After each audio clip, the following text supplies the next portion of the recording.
people that want to be able to see this. So I'm going to hit record right now and let's get started. So hi, my name is Marcia Kish. For those of you who don't know me, I am a professional development provider. For the last 12 years, I've been teaching teachers how to integrate technology into the classroom. And it's so great to finally be able to see all the hard work come full circle. So we're super excited that everybody's out there utilizing the technology. I do have a partner in crime with me, Jeff Kish. You want to say hi, Jeff? Hey gang, thanks for hopping on. And Marcia, this is crazy. I think we have like 85% of the people that signed up for webinar, which if you've ever done a webinar, that typically is not the case. So people are really bored or they're really interested in getting some help teaching. So welcome everybody. My name is Jeff Kish. I've got 20 plus years in not education, but IT, doing computer programming up through the ranks for various size companies. And most recently hopped on board with Marcia and our company, and we go around improving classrooms across the world. With a little bit of niche, my niche is to help get coding, help you teachers get comfortable with coding so that you can introduce it to your kids at school. That's awesome, Jeff. Thank you for introducing yourself. And I see one of my good friends, Allison. Hi, Allison. I hope you're doing well. There's so many of you out there. I miss all of you. We still have some more people in the waiting room. I'm going to join them in real quick. All right. Before we get started, I do have one very, very special guest. This is my nephew, Ashton. I have been working with Ashton for the last 4 weeks, working side by side as he's learning from home. So we're going to let Ashton kind of introduce himself, and we're going to get started. And I want to tell you real quick, the reason why I brought Ashton on board is because, like I said, for 4 weeks, we've been working together. So in the last 4 weeks, I have seen Google Classroom through the eyes of a student, which is very rare for teachers because usually we're the ones posting it out there. I have been working with them with over 30 plus teachers' views of what they're posting. So I'm going to have Ashton just do a quick little introduction, and we're going to walk through what it looks like from a student view. So go ahead, Ashton, say hi.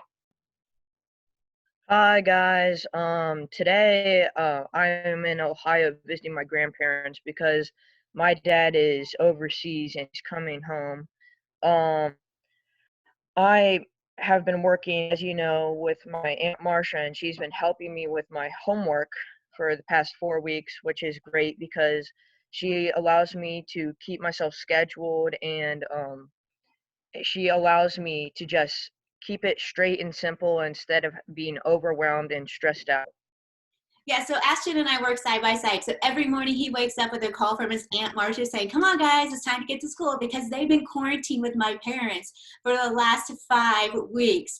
So his mom's in Oklahoma, his dad's in Afghanistan, and luckily my parents are so fortunate to have 4 grandchildren hanging with them during this time. But I do want to share out, and I have Ashton on the screen real quick, I want to share out what he looks at every day. And I think this is important to kind of kickstart our conversation today of how to do Google tips and tricks. So Ashton, this is what's up on the screen. What are some of the things that you see when you go into this screen when it looks like this? Well, every morning I go in and I look at the main assignments that are due today that are posted on the front of the page. Kind of like a little dashboard, right, buddy? Yeah. Mm-hmm. And so yeah, it just makes it easier, right? Yeah, it just makes it a lot easier that I can just see what's going on. Okay, so let's take a look at your math teacher. You love working in math, and you love math, don't you? But what makes math so easy? Yeah. What makes math so easy is I can just go in, view my assignment, and it's just all laid out there for me, and I don't have to look at anything. And it's just plain and simple, so where I can just comprehend it and then go do the assignment. Awesome. And we are not here to pick on anybody, right? We're just going to give out a tip and tricks about what we like. But I do want to share out one other teacher who's working so hard and trying to get things up for you. But I wanted you to talk about what it feels like when you see an assignment that looks like this. When an assignment looks like that, I get overwhelmed because it's not plain and simple, and I can't comprehend it easily without reading it like 4 or 5 times. So it's very hard to, you know, just comprehend. And then when I go to do it, I have to look at each step instead of just having it be one and all. And this is just like 4 or 5 assignments combined together in order to do just one. And it makes it difficult, right? Yes, very difficult. Okay, so you guys, that is what we're going to talk about today, is looking at some really great positive things that we're seeing in Google Classroom, as well as how to quickly grade and get those things up and running. So I'm going to say goodbye to Ashton right now. Bye, Ashton. Thank you for joining us. It's so great to see you, little guy. All right, thanks, bud.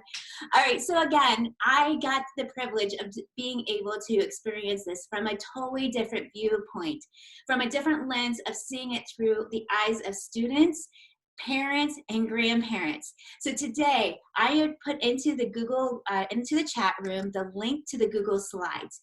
Feel free to follow along. We have over 100 participants that are joining us right now. So I was going to have us do Pear Deck, but I didn't want to stress us out. So I'm just going to share it through just a plain old Google slide. But if you go in and you use this, you will be able to use it as a Pear Deck presentation for any of your presentations that you might want to use it for. So here we go. We are going to go through, and I just want to talk about Jeff and I, and like Roy said, we provide great quality professional development, very hands-on, from everything from blended to personalized to tech tools. But you'll learn more about that as we go. Now, of course, we put in the chat room where you're from, but this was a very good interactive slide, and I'm going to teach you more about Pear Deck in just a few minutes. But this is going to show where we are all from. So it's really going to be fun, but at the same time, I didn't want to overwhelm us with getting everybody from Zoom to Pear Deck. So we're going to skip that for right now. But I do want you to put in the chat room, how are you posting your work to students? Are you doing it through email? Are you doing it through Google Classroom, US Mail?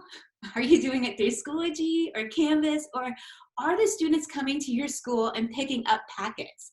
So definitely go ahead and tell us how you are truly getting the work out to students.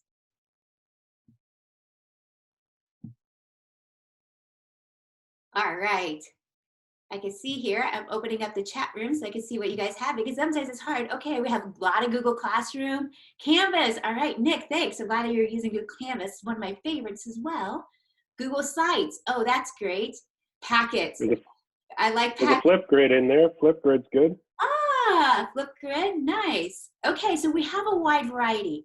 Everything that I'm going to be teaching you today is going to be able to use no matter what you are using. So just to give you heads up, even if you're using Schoology or Canvas, the things I'm going to share are just the simple tricks and tips that can help you go further. So let's go ahead. One of my favorite questions I love asking people, because when you type it into that chat box, everybody else is going to start looking for that. So what are some of your favorite ed tech tools? My favorite, one of my absolute favorites, is Seesaw. I love seesaw.me.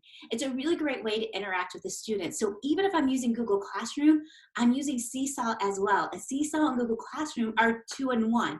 So that way I can actually post something on Google Classroom, they complete it, they create a video, they have like a little mini portfolio that builds out. So Seesaw's my favorite. Jeff, do you have one? Oh, go ahead. Yeah, for sharing out, same thing. I know Flipgrid's really good. Seesaw, YouTube, those are all good tools to use. All right, and I'm seeing a lot of people are saying HyperDocs and Google Meet, Flipgrid, Screencastify. You guys, as those comments are coming in, start making a list. Jot down some of these things, because we're going to be giving you a lot, but at the same time, you can go back and research some of these other tools that teachers are using. The number one thing, though, with ed tech tools is that we don't want to overwhelm our students. So if you have a tech tool that you really like, so for example, Flipgrid, stick with Flipgrid, because the more we keep adding onto the plates of these students, the more they're like, what do I need to do? How do I need to do this? So just be careful with that. All right, so I do have a funny commercial for you. This is one that I used for the last 7 years, and it's more fitting now than ever. So to kind of kickstart us, we have a little toilet paper commercial. Huh? Emma. Emma. Emma.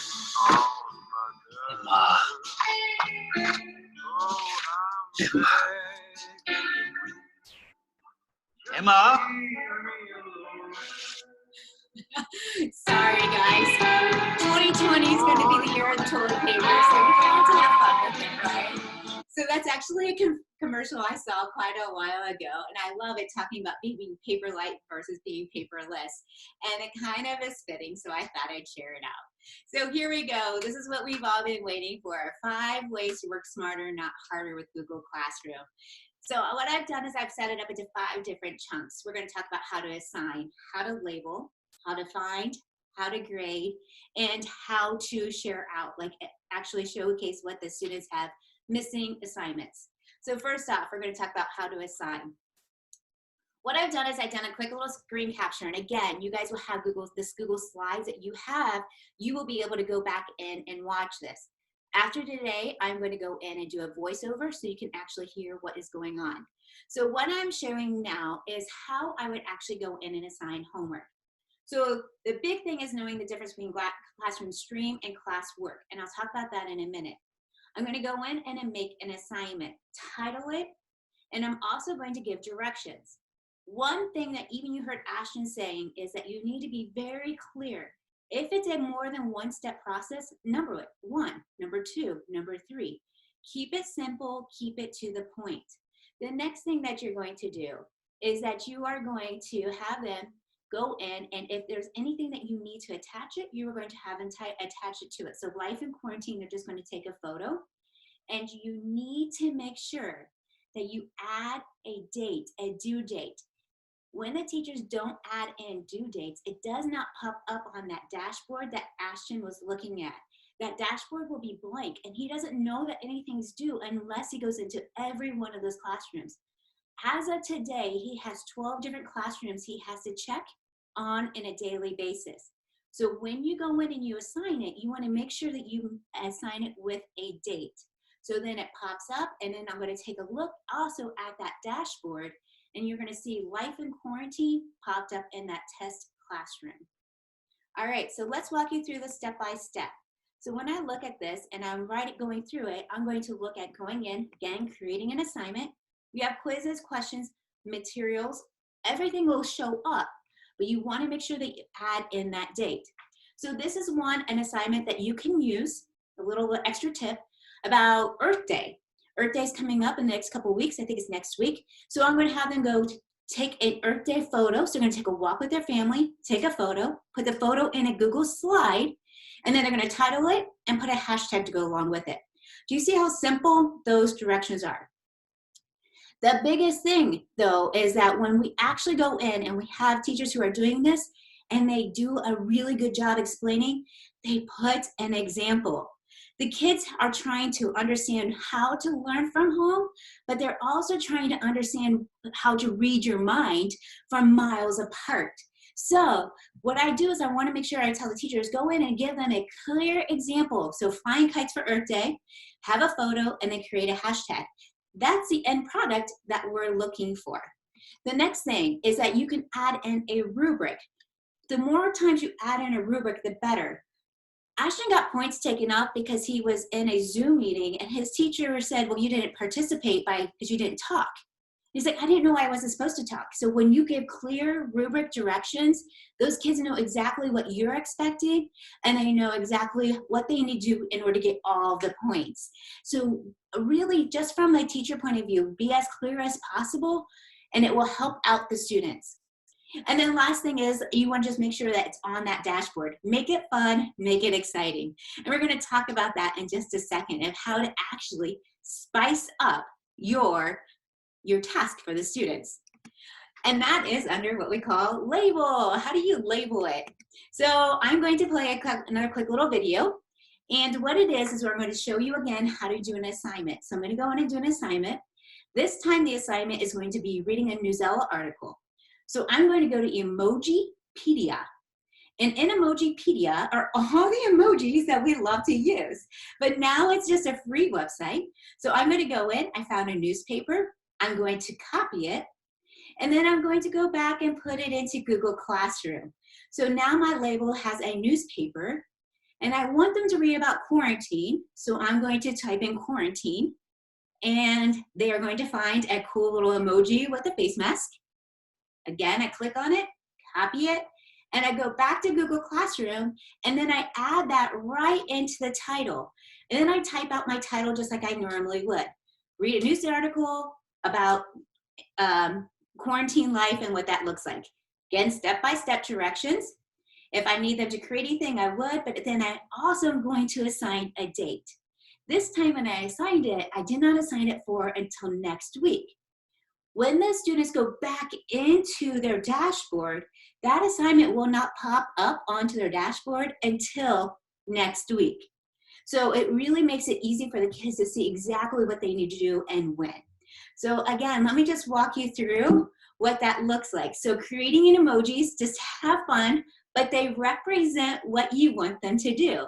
Remember my Earth Day walk? I had the earth, I had a photo, and I had them walking. So it's just a quick little visual for the kids.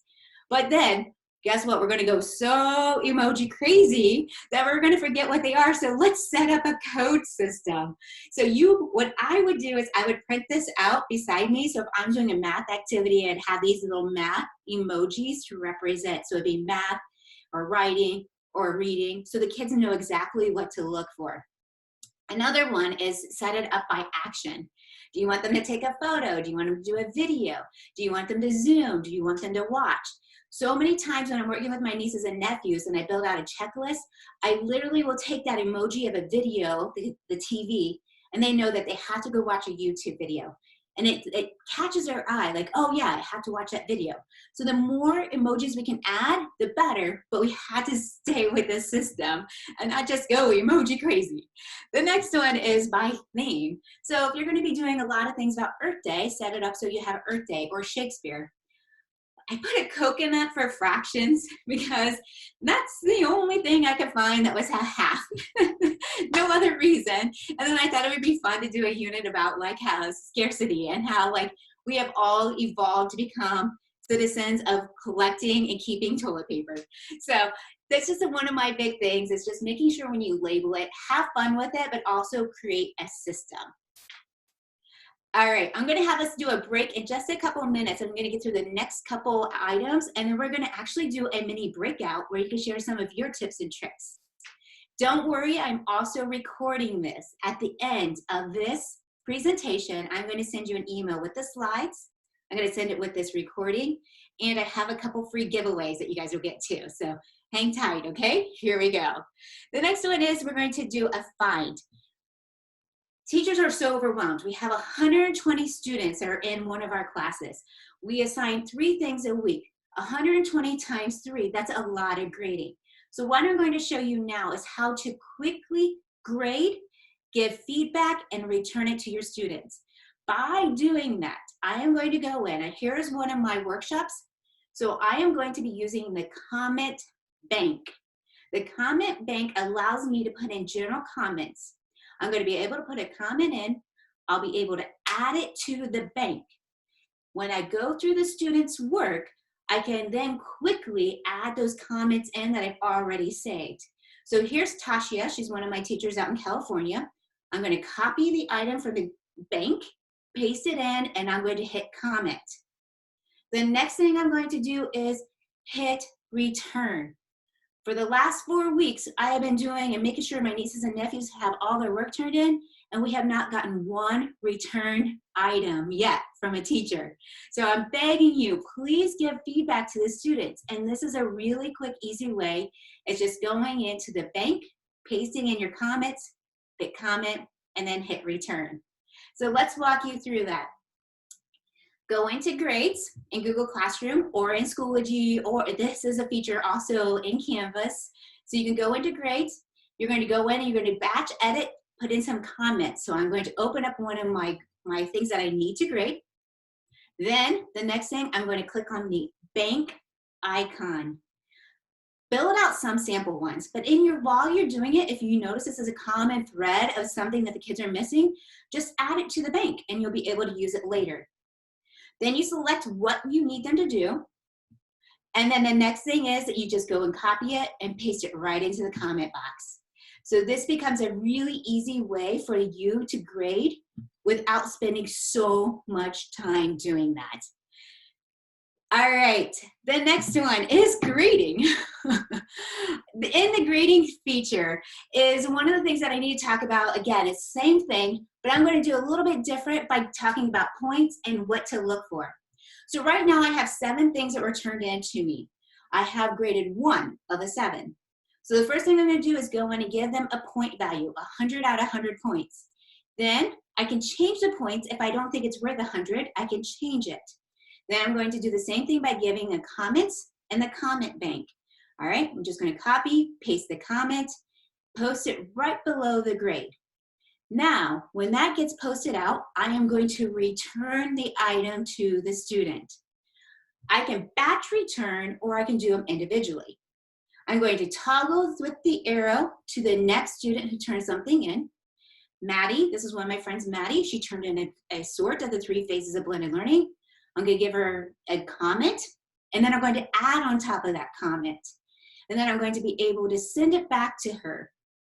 When I'm doing this, it's kind of like a little game I have. The game of trying to get to 0. That's right, I'm trying to make sure that I get all my stuff graded before I turn in for the night. So I play this game, so now I'm down to 5, I've graded 3 and returned. Hey, it's a win. All right, so that's a couple of things that you want to look for when you're grading. It's just really trying to get those things back to the students because they need to know how they're doing. Yes, I know you're putting it in your school grade book, but if you're having the kids go in and do it in Google Classroom, make sure you return it to them so they can see how much they've accomplished as well. It's almost like returning papers in the classroom. Also, just another quick little screenshot, just to look for what to do with the grading, adding in those comments, select features. Again, the more you can put in, the easier it is. Give them feedback. Use that comment bank to really help push them along. And then one thing, look at that sun. Do you see that sun that I highlighted? Those little arrows are going to save you so much time because you open up one assignment and you can go back and forth between all of them without closing out a tab, opening it back up, closing and opening. So that little arrows are going to really, really help cut down on the amount of time that you're spending looking at Google Classroom. All right. Here we go. The next thing we're going to do, the last thing, is email out reports to the kids. I know we're teachers. We love giving them grades, but this is a totally different environment for these kids to work in. And the instant that you send them an F because they didn't turn in an assignment, literally I see their faces just go, what? So here's what you're going to do. Instead of before you send them a grade, go ahead and give them that opportunity to return their missing work. Here's how we do it. You're going to go into Google Classroom, click on People. Click on the person that you choose. So I'm picking on Maddie right now. Here's everything she turned in. That's great. Here's the things that I have returned to her. She's turned in 5, I returned 1. And here's the things that she's missing. So as easy as it is I'm going to just go in and send her an email. Just click on the email button. And I'm going to say, hey, Maddie, thanks for working so hard. I'm so proud of you. You have a couple missing assignments. And I include the summary. Boom, send it. And now she's going to get that email from me saying, oh, okay, I don't have an F. I'm just missing these assignments and I'll get them done. So those are just some of the things that you want to do. It's just really go in, look at each individual student in your class, go then and see what they've turned in. You can email this report too. You can go to see how many things you've returned to them and then how many things are missing. And that icon that I'm talking about is just that mail icon, that envelope. And you could just click that envelope and it is going to send out an email to the students. And they're going to really be able to see what's missing and what's not without being, oh, I'm not doing my work. You'd be like, hey, it's okay. We're all learning this together. We'll get that work done. So those were my 5 tips and tricks. I know that's fast, but don't worry. Like I said, I recorded this. You could go back in and watch it later, as well as I will provide you a YouTube link with all of those videos with my voice over it so you can slow it down, stop, pause, go forward. What I'm going to do now is I'm going to bring everybody back together, and I am going to do what's called a breakout room. Have you guys done breakout rooms before? Yeah? Okay. So I'm going to send you into a breakout room. And in the breakout room, what I'd like you to do is just talk about some of the things that you're experiencing. Like, are there other tips and tricks that you would like to share? Or did you have questions? We're going to be in the breakout room for about 2 minutes, but I want to give this opportunity just for you to chat with other people from around the world. So here we go. I'm going to set up our breakout room. And we're going to do 20 different rooms, about 4 to 5 people in each room. So introduce yourself, have fun, talk about it, and then also talk about some of the things that you are doing. So here we go.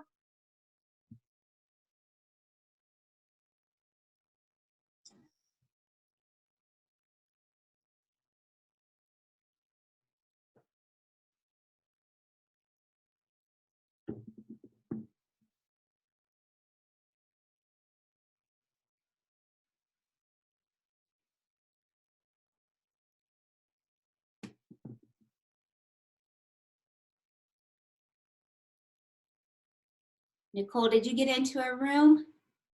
Lori, hi guys, you're still in here with me. I'm so glad to see you. Did you get into that classroom? If you didn't, I can give you one. I'm going to assign, some of you didn't get assigned. I'm going to assign you right now. Sorry, I'm going to add you in. All right, here we go.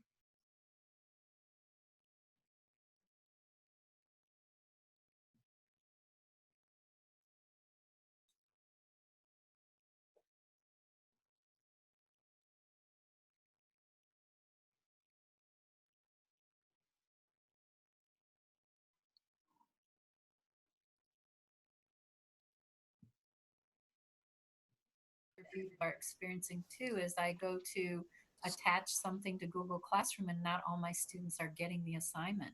So I don't know what that glitch is. I'm working closely with our computer tech people. I've never had this. I've been with Google Classroom for like 6 years and I've never had it where I don't get all my students getting that attached activity. And so I contacted the Google people and they said, clear your browser, clear, you know, all the cookies and caches, and then turn everything off, start it up again. But I'm still getting that to either where some students aren't getting an assignment.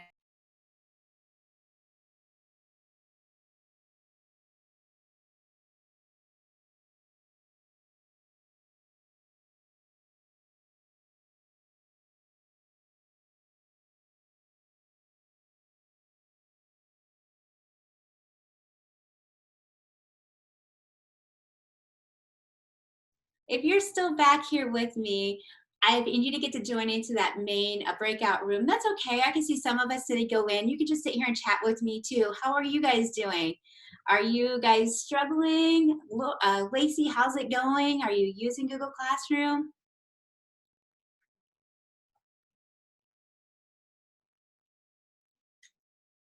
Oh, if you have, if you want to be able to talk, you can either use your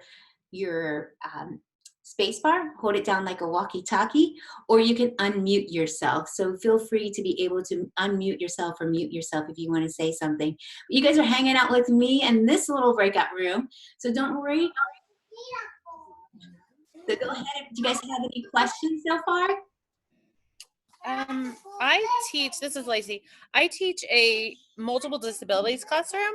And sorry, it's loud in my house. It's okay. We all have those experiences. And I'm just trying to figure it out to work with my kiddos and my parents. And so that's been a little tricky for me. It is. And how many kids do you have totally? I have 6 total. 6 total. Are you trying to send stuff home versus like US mail? I'm doing both.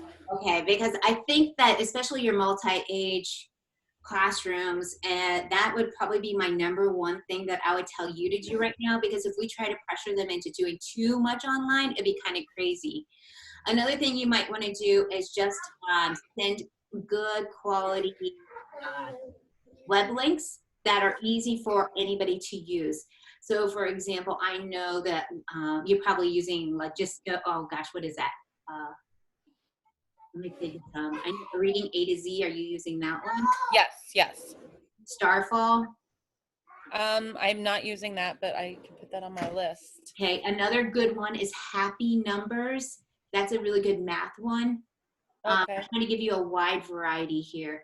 that is going to make it easier for the students. Anything that's going to be able to read to them and they're going to be able to do hands-on is going to help them out, Lacey. Okay.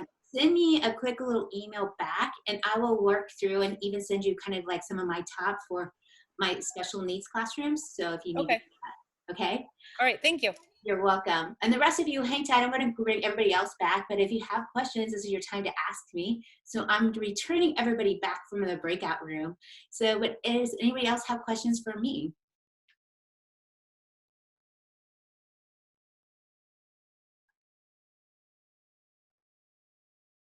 And we're all returning back. So we'll see here. I was with Norm and Dion in room 12. We had Twinsburg, as you probably recognize Norm, and he had snow yesterday. Hi, Norm. So good to see you, buddy. Dion was in 80-degree weather down in Texas, beautiful San Antonio. Ah, I love it. Oh my gosh, we got snow. We got wonderful Texas weather.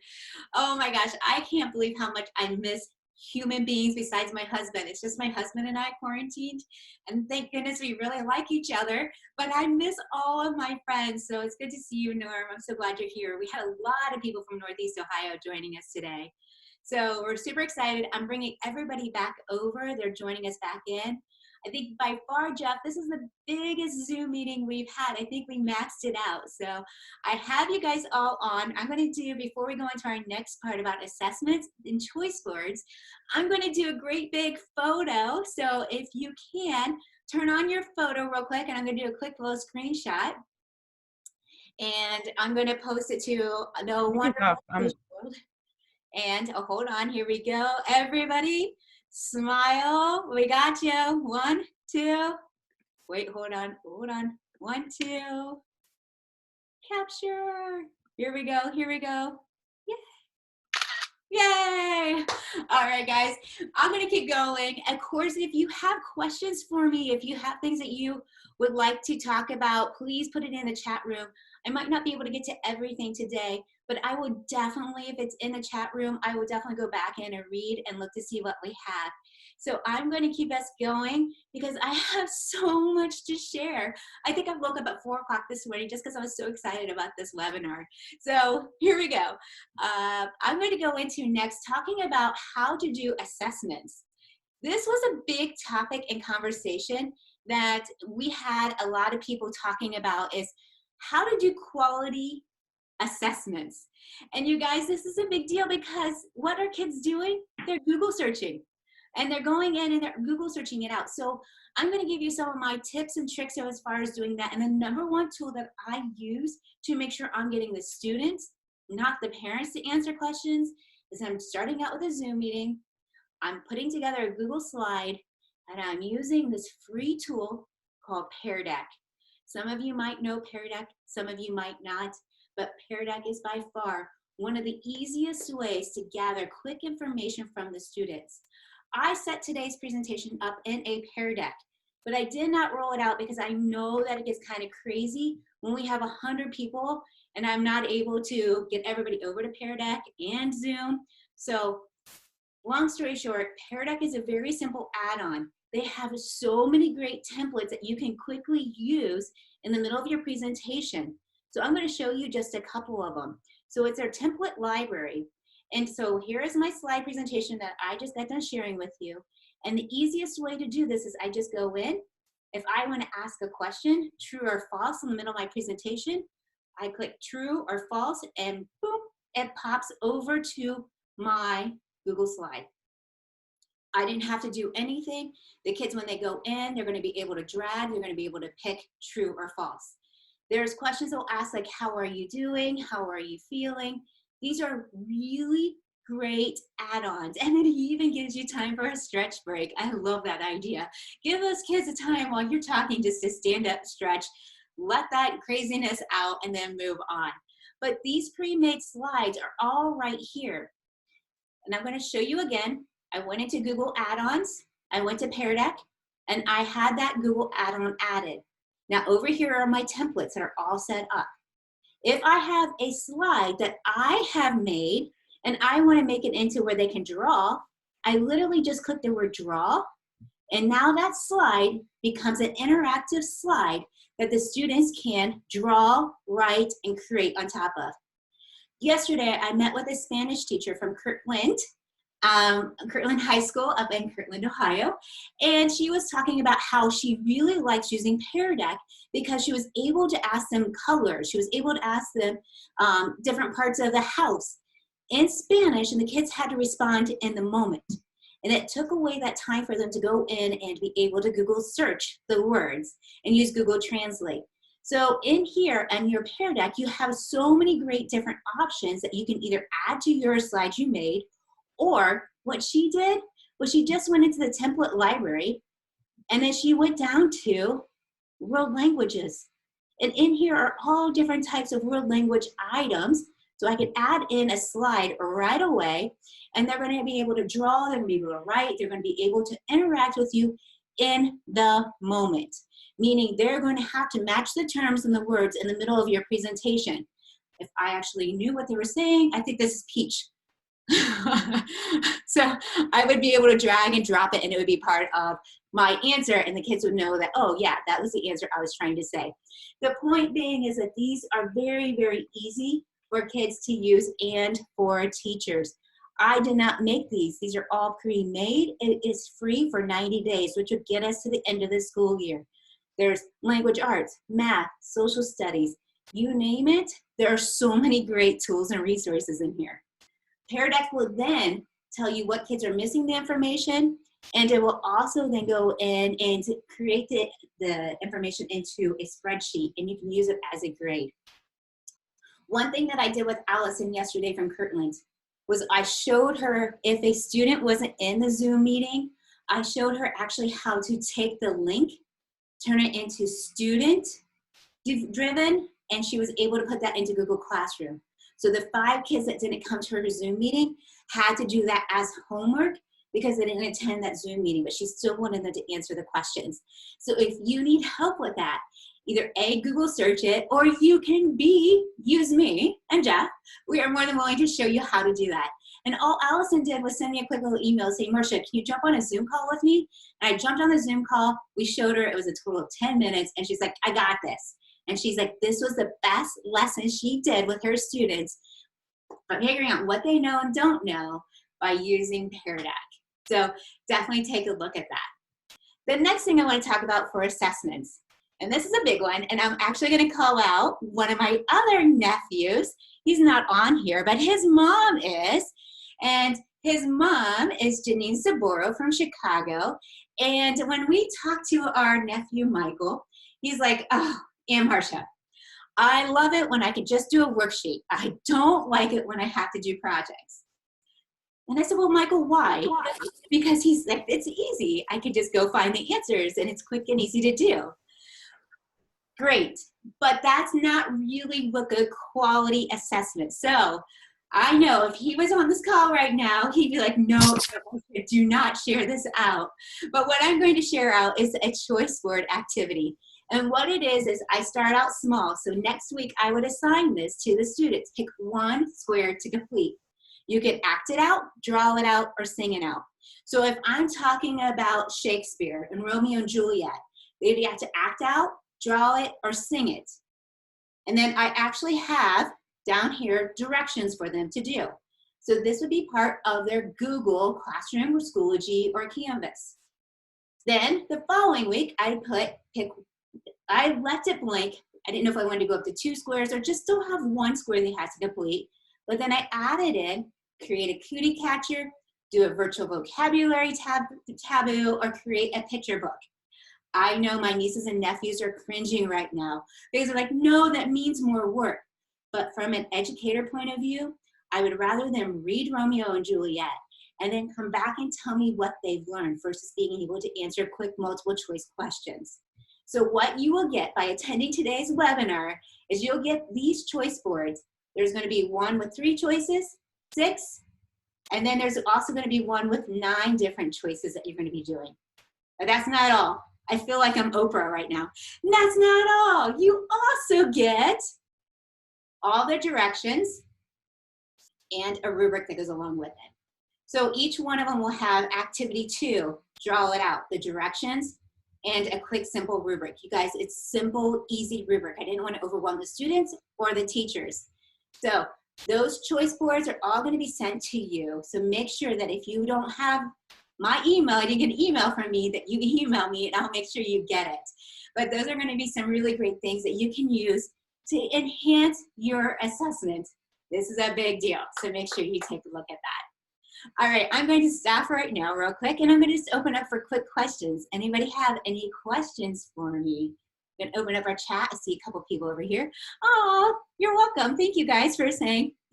I'm glad you like it because I spent so much time making it. I love it. I would definitely make sure you guys get those.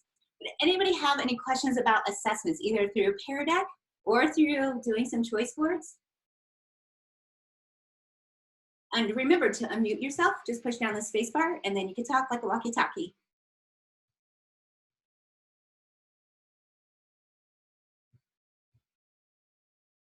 All right.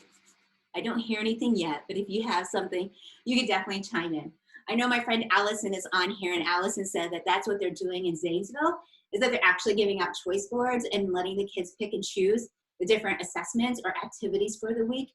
Choices are good, but remember, look how I started, 3 choices to begin with. Do not overwhelm those students by giving them 9, 12, 15 choices. Keep it short and small at the beginning and then add on to them. Yes, Allison is a rock star in science. We all know that. I think if anybody's ever seen one of my presentations, you will see a video of Allison teaching. So just to let you know. All right, the last thing I want to talk about is I want to talk about how to connect with your students. I just recently wrote a blog post talking about how to connect with kids. And it is so very important that you take time to connect with them. In the classroom, think about it. When you come in, it's your bright, smiling faces. You're excited to see them. You're talking to them as human beings, not just throwing information at them. So take time, take a deep breath, and just ask them how they're doing. Do a fun activity. One of the best activities I saw over the last couple of weeks was my niece had a Google form that she had to complete, and the teacher literally wrote questions about each one of their classmates. Her question that she was, like the students had to ask is, what was Jolie's favorite type of penguin? And they had the emperor, the king, the different types of penguins. And she wrote all of them. And so then he gave it back and he gave them a quick little score about how they knew each other. But it was fun, it was lighthearted, and it just gave this smile to my niece that was unbelievable. So take time to just talk to them. Have fun with what you're doing. This is new for you and new for the kids. Another thing that I've created that I'm going to make sure that you get today is I created Life in Quarantine. And this is just kind of like a get to know you kind of thing. It's already done. It's all made up for you. It is a Google slide turned into kind of like a newspaper. So Life in Quarantine is just this. It says extra, extra, read all about whoever it is, how are they spending their time? And we know that TikTok is such a big thing. So I wrote, like, here's my latest TikTok. Go in and watch my TikTok. But if your kids are into gaming or sports or just playing card games, you could change it from the next game star or the next baseball star, solo baseball star. So you can go ahead and do that. Then it's like, how are they staying healthy? What are some of their favorite activities? What are they thankful for? Who did they help? I think we got to make sure that we all realize that we're in this together and we're not just living at home by ourselves, but there's other people who are living at home. So one of the things that Jeff and I did, which was so much fun, we did drive-in movie night. We have this big giant projector and we put it in our backyard, and our neighbors who cannot be around people due to medical issues sat on their porch and they watched a movie with us. And our other neighbor literally drove his car down to the backyard and they hung out. Safe distance, but it was fun. So we got to think about ways that we can help create community even when we're social distancing. So let your kids come up with some of those ideas. So Life in Quarantine is just a Google slide that each one of the kids get, and they get to go in and fill it out of what they want to do. So I have up to 30 slides. You just give them a magic number of number 17. They all work on their own, and then they can see it right there on the spot. Not one more assignment, It's just a fun way to talk to the kids. And I think that's what we really, really need to do, is really think about that. And I'm going to give another shout out to one of my schools in Texas. Rennell Elementary, the principal, has a great Twitter feed, and she gives so many great tips and tricks for how to use Google Slides. I will definitely make sure I include her Twitter handle in your email that I send back out to you. But one of the things that her school did right away was they literally used US mail and mailed the students a card saying, hey, we miss you. We can't wait for you to come back. And it just made that connection, and the kids had the ability to open up a card from their principal and a card from their teacher. What I would suggest also is putting another envelope inside of it with a stamp and letting the kids write you a letter and mail it back to you. Who knew that we'd be using US mail to help connect us? But it just is that sense of something new that you get. Like, I look forward to getting the mail now.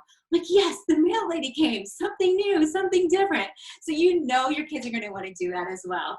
So I have a blog post that has 5 different ways. I'm gonna pull it up right now so you can see it. It's under, hold on, I'm gonna pull it up and I'll put the link there for you. It's under DSD Professional Development, and the blog post is talking about just ways that you can connect with your students. So I'm gonna share it out right now so you guys can see it. And there's some really great ways that you can just say, hey, I'm really glad that you're here today. I'm glad we're still kicking it. We're doing great, but here's just 5 ways to connect with your students during quarantine. And I talked about it.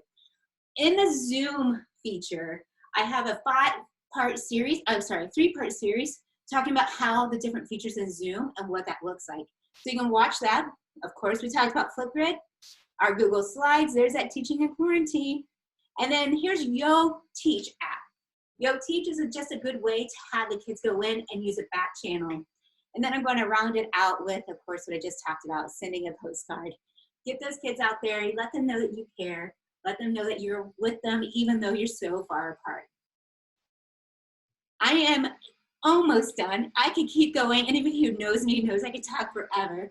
But I'm going to stop right now, open it up for questions, and I want you guys to share, because this is what the community's about. It's not just all about me sharing. You guys have a lot to share too. So feel free to ask questions either by raising your hand or just unmuting yourself, or put it in a question.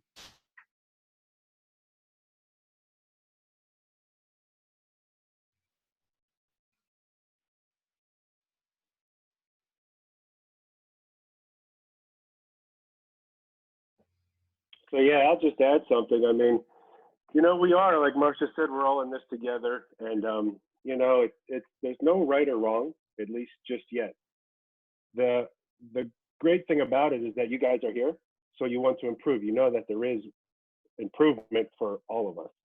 So, like I said, there's no right or wrong right now. So don't get discouraged. You want to keep doing better. But like you guys, we have learned a ton in this past month. We've talked to teachers, we've talked to parents, we've talked to students, kids, our nieces, nephews, we've talked to superintendents. We do feel like we're the experts. Kind of surprised DeWine and Acton don't come ask us, like, when should we open schools back up? Just kidding, if you're from Ohio, just kidding. But it's great that you're here, and we're glad that you joined us. And Jeff, I think, yeah, any questions? Yeah, I think you're exactly right, Jeff. There is no right or wrong yet. Now, we're seeing that there's some different inequalities of what people are posting and doing, but that's coming with time. You guys, we did a skyrocket launch right into EdTech. And usually when we deploy this technology into the classroom, it's like a 3-year process. It's not flip the switch on Friday and now we're teaching online on Monday. So we have to give ourselves credit. We're doing it in what we can, and we are all learning. And I'm so proud of every single one of you. So yes, I agree.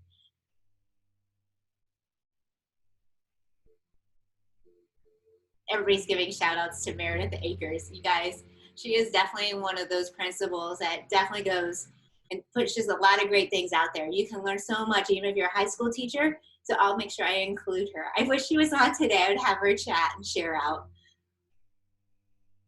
She's actually in a staff meeting right now. I know one of her teachers.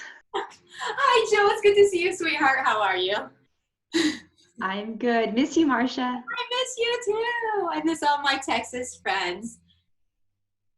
It's so crazy. I can't believe it. I miss going to Texas. There for a while, I was like, oh, I'm ready to be in Ohio. Now I'm like, I'm ready to go back to Texas. Anybody have any other questions or resources? I have a lot of great websites too if you want me to share. So just let me know if there's something you want me to talk about. I mentioned in the chat that I've been using Canva. It's free online and it's awesome for resources. I've been using it for my newsletter, but you can make social media posts, you can make agendas, you can make anything, and it looks really professional. You can make them interactive and fun, and it's been wonderful for me. I love Canva. I'm going to add that in there too, just to make sure people know what you're talking about. Canva.com, not Canvas. Canva.com is an online program that you nailed it. You said it the best, Rachel, is that it allows you to create and allows you to get information out there. It gives another outlet for students to do as well. So if you did a choice board, you could be like, create a, I think one time they did banned books on Canva. Create a promotion for banned books. So definitely, that's a good one. Thank you for sharing.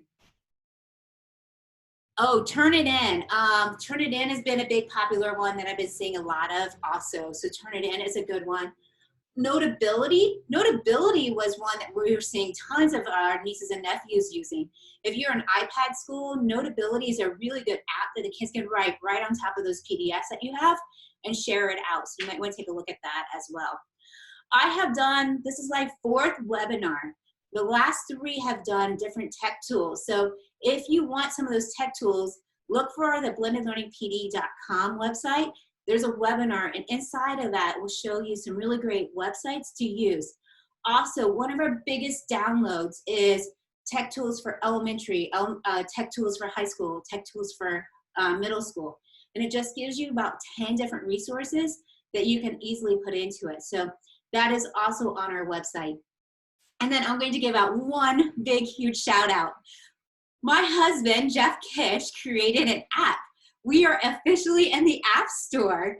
We have Blended Learning Toolkit app. It's free, has a lot of great resources, especially for blended learning, but we also have a Teaching from Home icon. And Teaching from Home is going to give you all those resources. And we're in the process of making a lot of great videos, and we're updating it constantly. So Blended Learning Toolkit is in the App Store, so make sure you take a look at it. Any special online resources for pre-K students? Oh, with autism or learning disabilities. You know what, Mary? I get this newsletter every day from PBS. PBS sends out a newsletter, and in it has an app of a day, has preschool resources, and then it goes from preschool all the way up to high school. But I'm telling you, if you're looking for kids with special needs for online, that PBS link is really good. If you send me an email, I will send that back to you, and you can subscribe to get their updates. But I get an email from them every day, and I send it to my niece and to my sister-in-law, a preschooler, and she loves it. They're simple, easy activities. So, Mary, make sure you just send me an email, and I'll send that to you. Okay? Anybody else have anything? All right. My husband. Oh, there's the app. Yay! My husband turned on the heat out here. It is literally a sauna. I think I might melt. So I am going to take off and I'm going to leave. I'm hitting record, so I'm going to send this to you guys. If you need anything, if you need any great resources, please let us know. We're here to help you. We're in it together, guys. We got this. Thanks, everybody, for joining. Love from Ohio. Thanks, guys. Be Bye. safe.